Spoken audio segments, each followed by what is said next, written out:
Assalamualaikum warahmatullahi wabarakatuh. Saya Jarce Manel Simangunsong dari kelas 8E ingin meringkas atau merangkumkan IPS bab 2, membahas tentang tema kemajuan masyarakat Indonesia. Tujuan pengaruh alam, tema dimulai dengan analisis pengaruh cuaca dan iklim terhadap kehidupan manusia. Selanjutnya akan dibahas pengaruh proses geografis terhadap perubahan dan relief permukaan bumi.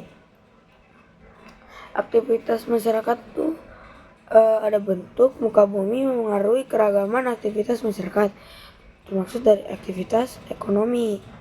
Nah, keragaman budaya itu ada bentuk dari mukanya. Bumi juga berpengaruh terhadap keragaman budaya Indonesia, karena di setiap suku bisa berbeda muka. Mobilitas sosialnya, siswa akan mempelajari mobilitas sosial dalam masyarakat, dinamika penduduk dan keragaman budaya. Interaksi budaya Islam itu ada bagian terakhir, akan membahas tentang interaksi budaya Islam di Indonesia, termasuk perkembangan kerajaan Islam. Nah, sekarang ada kemajuan masyarakat Indonesia. Gunung Bromo adalah salah satu gunung Indonesia terletak di Jawa Timur. Di kawasan Gunung Bromo terdapat masyarakat Tengger atau suku Tengger. Potensi alam itu ada bentuk wilayah tempat tinggal itu ada 3. Gunung ada 4. Gunung, sungai, pantai, lembah. Menghasilkan potensi alam beragam yang dimanfaatkan masyarakat sekitar sebagai sumber ekonomi.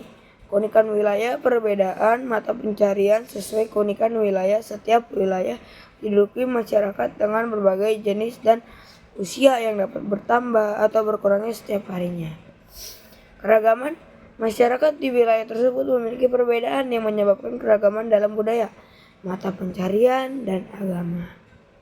Interaksi budaya itu ada keragaman ini tidak dilepas dari peran interaksi dengan perkembangan masyarakat di Indonesia. Masa lalu dengan masuknya dan berkembangnya kebudayaan dari luar seperti Hindu, Buddha, sampai masuknya Islam ke Indonesia. Terus sekarang ada aktivitas perikanan di Indonesia. Pemanfaatan di lingkungan sekitar adalah kegiatan menggunakan, mengolah, atau bahan potensi yang ada di lingkungan sekitar. Hasil pemanfaatan yang dapat berupa barang mentah, setengah jadi, dan barang jadi yang jadi biasa dimanfaatkan dalam pemenuhan kebutuhan ekonomi. Contoh hasil pertanian seperti sayur, beras, dan sebagai bahan baku pembuatan makanan demi menambah nilai jual. Terus ada juga nih bagaimana perdagangan antar pulau dapat terjadi di Indonesia. Nih, peran sektor perdagangan itu adalah bagian penting dari sistem rantai perekonomian suatu wilayah dan sangat mempengaruhi perkembangan internal dan eksternal wilayah. Studi kasus Kabupaten Maros. Kabupaten Maros, Sulawesi Selatan dijadikan contoh sebagai zona pengembangan perikanan dan kelautan. Komoditas perdagangan pasar lokal dan regional, ikan bandeng, ternak, sapi, ternak ayam, petelur beras, dan pedagang. Potensi belum tergarap, komunitas untuk pasaran dalam negeri yang belum banyak diusahakan atau memerlukan kajian mendalam seperti jasa pariwisata, pengembangan berbagai objek serta daya tarik wisata dan di Kabupaten Maros.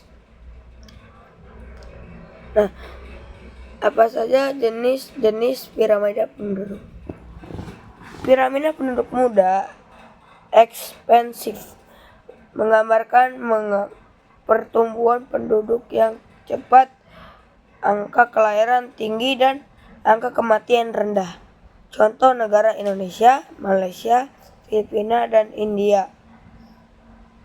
Piramida penduduk ini ada dewasa atau disebut stasioner, menggambarkan pertemuan penduduk yang seimbang antara angka kelahiran dan angka kematian ditemukan di negara maju. Contoh negara ada Amerika Serikat dan Inggris. Piramida penduduk tua atau konstitutif menggambarkan pertumbuhan penduduk yang melambat, angka kelahiran menurun, dan tingkat kematian rendah. Contoh adalah negara Jerman. Nah, apa saja jalur perdagangan dan pelayaran Asia? Itu ada pelayaran Asia Barat sampai Asia Timur melewati Asia Tenggara telah ramai sejak sebelum kehadiran agama Muslim. Peran perdagangan itu ada perdagangan melalui pelayaran, tidak hanya berdampak pada bidang ekonomi, tapi juga bidang-bidang lainnya. Peran Muslim itu adalah tidak hanya berniat untuk melakukan perdagangan dalam pelayaran tersebut. Sebagian dan masyarakat adalah para penuntut ilmu dan penyebar agama. Penyebar agama itu adalah musafir dan menyebarkan agama Muslim. Bahkan tidak sedikit para pedagang sekaligus sebagian penyebar agama Islam. Nah, bagaimana saja bentuk interaksi budaya pengaruh Islam di Indonesia? Faktanya ada aktivitas bangunan Masjid Agung Demak. Masjid Agung Demak ini memiliki banyak ciri khas yang menunjukkan adanya akulturasi budaya. Terus tahun pendirian itu masjid itu cukup lama. Ini didirikan pada tahun 1479 Masehi.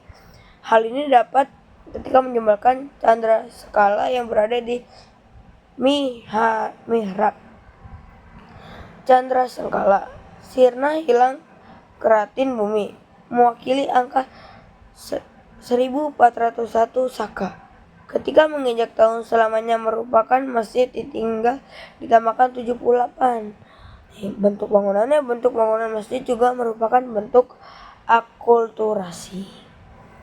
Cukup rangkuman dari saya, George Manuel Bangunsong dari kelas 8E. Pamit undur diri. Assalamualaikum warahmatullahi wabarakatuh.